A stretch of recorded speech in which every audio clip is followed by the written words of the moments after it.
Today, I felt like making juicy and tender crab stick patties in batter. Perfect for a festive table. Grate 300 grams of crab sticks on a fine grater. I kept them in the freezer for a short time beforehand. This makes grating easier. You can also chop them in a blender if you prefer.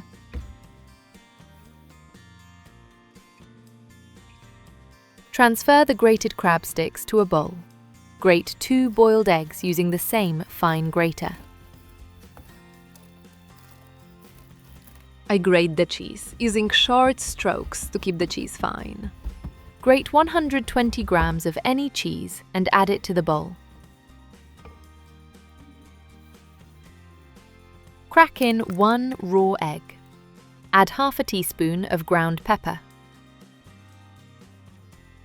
Mix everything well until you get a smooth, uniform mixture. Prepare 70 grams of breadcrumbs and spread them on a flat plate. Crack 1 egg into a separate bowl and beat it lightly. This will be our batter.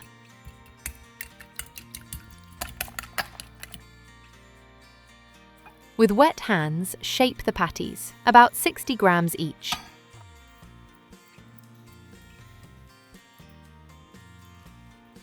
Roll them in breadcrumbs, shake off the excess, and place them on a board. Repeat with the rest of the mixture. The last patty turned out a bit smaller.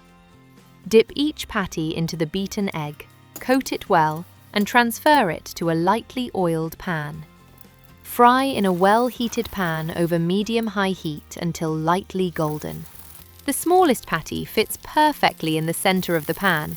Do not cover with a lid. They hold their shape very well and don't fall apart while frying.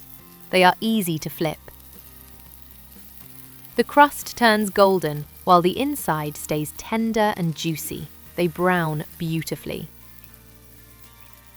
Take the patties out of the pan and place them on a paper towel to absorb excess oil. Then transfer to a plate. The patties turn out incredibly aromatic and very tasty. They are delicious both hot and cold. Be sure to try them and let me know what you think. I'll be happy to read your comments. Turn on the notification bell to see more interesting recipes. Share this recipe with your friends. Thank you for your like and see you next time. Bye-bye!